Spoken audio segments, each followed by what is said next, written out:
So we celebrate at this time of the year something that we call the Immaculate Conception and the birth of the living Christ. The birth of Jesus, who brought this knowing that you and I have divinity within us. And so metaphysically, we look at the Immaculate Conception and recognize that what it actually is referring to is the Immaculate Perception that you and I are to hold about ourselves and each and every other. This is one of the outstanding characteristics of unity, of new thought, that came out of the existentialist movement in the 1800s. It's this knowing. It's this which we teach, which we are meant to and want to so much demonstrate in our lives, that the divine essence of God, we know God is love, pure, intangible substance, that this essence is in each and every one of us, no matter how we may have behaved in our lives or behave in the future. The truth is, we have this divine overlighting essence that is at the very core of each of us. This inclusive understanding is actually how we interpret Jesus to have taught us. Not that it's a gift, an amazing grace for some people who speak a certain language, have a certain understanding, or a certain religious background, but all people everywhere have this divinity within. That's an amazing truth to hold, because it is the truth that sets each and every one of us free. What do you want for Christmas? Now, you could probably give me a list of tangible things, but what do you really want for Christmas?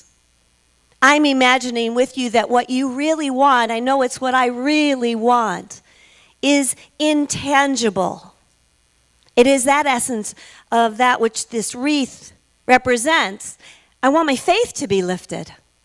I want to know that really and truly God is that overlighting presence, that overcoming essence in my life. I want peace that passes all understanding, especially when I'm feeling chaos or my little self is rising to the surface going, yeah, yeah, yeah, yeah. I want to experience love because I know that's what God is. I don't always feel that way as a human being, but I want that intangible knowing. And yes, to feel the joy of the Lord moving through me, moving through us. When we look at the revealing word, that dictionary of common terms, and look for metaphysical meanings, it's always available in our bookstore. The revealing word is something it's my go-to book to get an idea. It's kind of a basic idea of what the Fillmores, our founders, meant by certain things. And it says in the revealing word that joy is the happiness of God expressing through each and every one of us. And it happens when our minds are fixed on the Spirit. When our minds are fixed on that which is kind, that which is compassionate, that which is honest and true. And in that place, you and I get really blissed out. Have you ever noticed? We experience that no matter what's going on. So this is what was taking place, as well as everything else going on some 2,000 years ago. Here's Mary, this virgin, who is being brought through a situation in her life that simply means that she hasn't yet experienced something. You haven't yet experienced where God just takes you over completely in all these different realms. There's promise. The Christmas season is filled with the promise of that expressing through us, of us giving birth to the Christ in each and every relationship we have. First and foremost, with ourselves, to remember that God is fully present, even in the toughest situations. Mary becomes aware that she has this child of God in her, this precious one. She's amazed, and it's amazing. And so what does she want to do? What do women want to do? What do we want to do when we find out something really cool is taking place? We want to tell somebody, right? Am I the only one? So she goes to see her cousin Elizabeth, who is an elder. She's been on the planet a long time. And she hasn't ever borne children. She's known to be barren. She believes herself to be barren. And when Mary arrives, she finds out that actually Elizabeth is pregnant. Another impossibility, these are referred to as the two miracle births in the New Testament. It's fascinating because now, at that time, it was like, oh my gosh, 2 women have a child of God within them. Now, in communities all over the world, let's look and see and remember how much it's changed. In communities all over the world, from the east to the west, we are commonly saying namaste to one another. We end all yogic practices with namaste with one another. And we all know it means the light in me, the Christ in me, the divine in me, the Buddha nature in me, by whatever terms are used, recognizes and honors that light, that love, that God presence in you. Each one of us is affirming that we are each a child of God, cells in the one body. And we refer to this with all kinds of different terms. It's always changing. We're crystal children and indigo children, and we're avatars, and we're light beings. We're spiritual workers. The truth is spreading. And in this quantum world of interconnectedness and intraconnectedness and interconnectedness, we are blossoming as a spiritual population, even while we're in our human bodies. In Luke 1:37, it says this in all the synoptic gospels, it says, no thing is impossible with God. Another translation is, of course, that all things are possible, because none of us is ever separate, though we sometimes think we are. So here is this 12, 13-year-old child, Mary, and she, in her innocence, gives herself into this pure impossibility of what can be. She says, okay, let it be done unto me according to your word. She has no clue what that's going to mean. No earthly clue. And she's overcome by the spirit of joy in her life. She is filled with this joy. Can you imagine? Do you know what that feels like? And of course you know what it feels like. You've been there before. And then she lets it flow through her. So when she comes to see her cousin Elizabeth and greets, when the child in Mary greets, the Christ in Mary greets Elizabeth, what happens? Elizabeth feels the child in her start jumping up and down. Wow! Leaping for joy. How many of us have actually felt that? Right? In tangible ways, it's amazing. You're looking at your stomach. I'll just speak for myself. And you're looking at your stomach, and it's like moving all around. You're going, wow. I have no control over this whatsoever. And you see a foot stick out, and it's recognizably a foot. And then you see a hand. It's like, wow, this child in me, the divine child in me, is already leaping for joy. There is an immaculate perception taking place. Last Wednesday night, you guys were amazing. Okay, Michael didn't see the hat. Very cute. Yeah. The choir was amazing. The musicians were amazing. The people, we had like 360 people here, taking part and feeling the joy of the Lord moving through all of you, carrying the music of the spheres through ourselves as we got to sing and just to feel that presence. It was amazing. The choir was stunning. The musicians, the soloist, Jody was in her element, shining. Where's that girl? She was like, woo! She had bells on. She's got bells on today, you know. And she shared something beautiful. She shared with the choir, in front of everybody here, how much you have grown, how much you have allowed. I mean, you were allowing God to sing through you in ways that maybe you'd never even experienced before. And that had to have titillated your cells. It had to have been an exuberance that moves up, in, and through. Am I right? Yes, thank you, God. Do you want to sing more because of that? Of course. When we let the joy of the Lord move through us, we want to multiply that. The word joy is used in the Old Testament and the New Testament. It depends upon the Bible version, but some accounts say 63 times, and it goes up into the hundreds. But it's not just the word joy. From joy, there is rejoicing.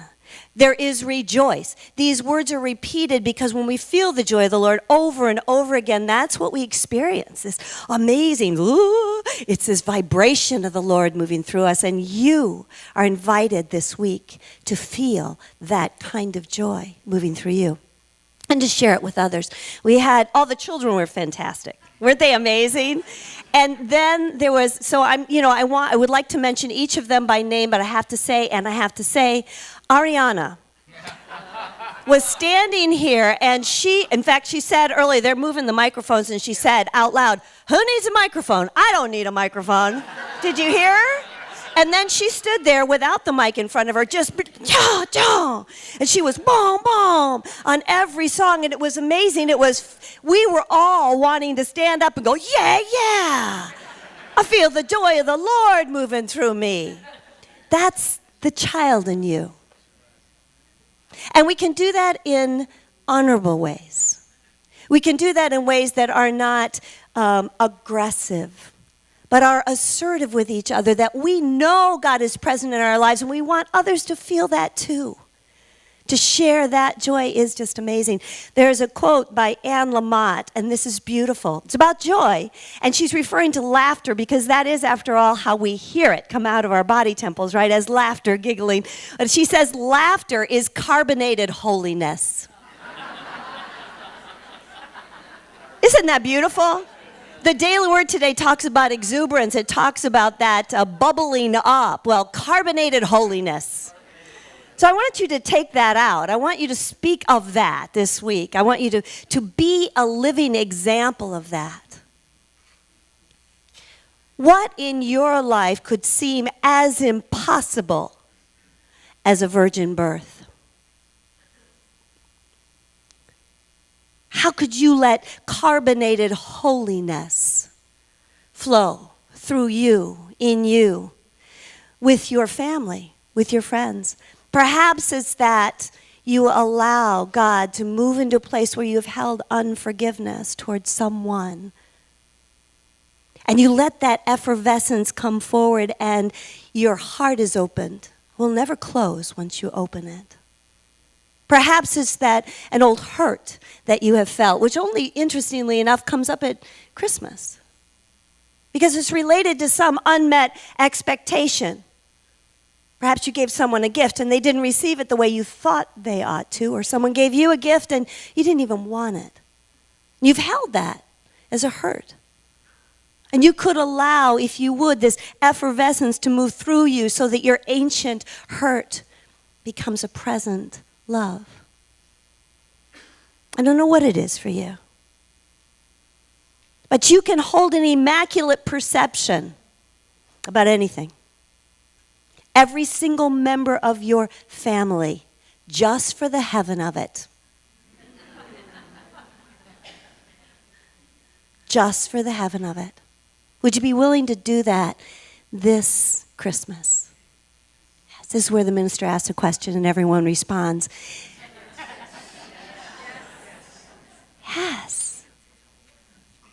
You know, whisper that truth into your heart because the joy of the Lord can do that for you. That's how amazing this season of light can be. Someone asked Joseph Haydn, the famous composer in the late 1700s, why his music was so bright and cheerful, and he is quoted as having said, "I cannot make it otherwise. When I think upon God, my heart is so full of joy that the notes dance and leap from my pen." And so it is with you. And when we repeat it over and over again, we multiply our faith. We multiply our love. We multiply our joy. We multiply our peace that passes understanding. And so to land this in a modern context, I'm going to take poetic license and share with you in first person a story that was written by Beverly M. Bartlett. Just a few days ago, I was in San Francisco. It was just a few days before Christmas, and I've been shopping. I bought a lot of things, and of course I didn't know if anybody was going to really like what I bought, but I bought them because I felt like I needed to.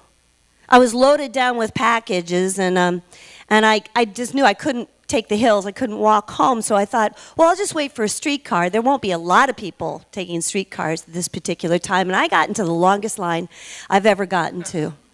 You know, those islands of concrete, we're all standing on that, waiting for the streetcar.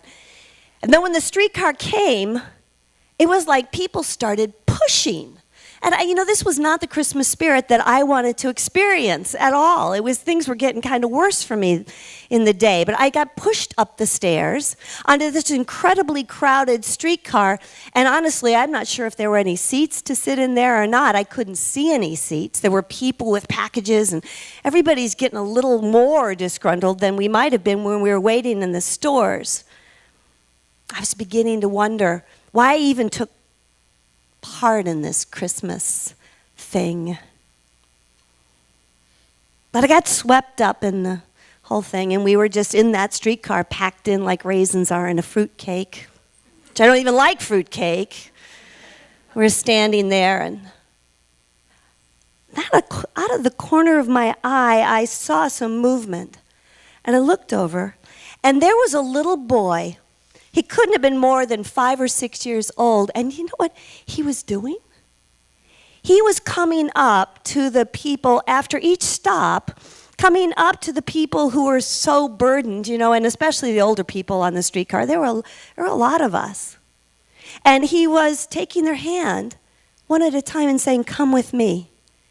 And from his height, apparently he could see where the seats had been emptied at the last stop. And so he was guiding them over, and he was helping them sit down and put their bundles all around them. And then we'd stop again, and I'd see him walk by, and he'd say to somebody else, "Come with me," and then he'd guide them over and put them in a seat. And it was an amazing thing to see. But when he tugged on my sleeve, I looked at him, and I saw something I hadn't even noticed that Christmas season in his eyes. It was just pure love. I remember that smile. I'll remember the joy that he had while he was serving others the rest of my life.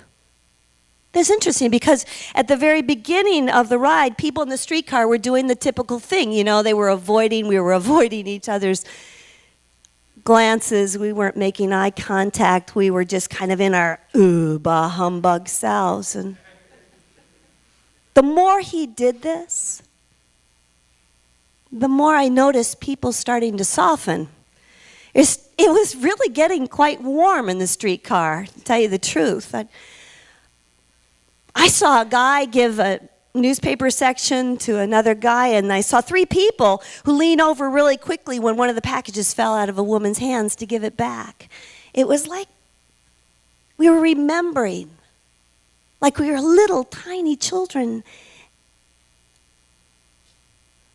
I didn't even notice when he got off the streetcar. I know he was there 1 minute, and I looked up and he was gone.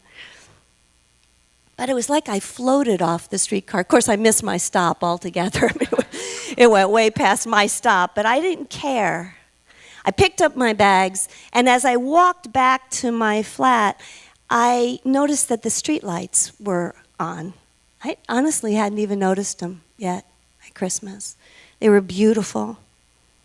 And I felt like a 5 or 6 year old myself. And I had the thought, so that's what they mean by, "And a little child shall lead them." May you feel the Christ child leap in you this Christmas. God bless you.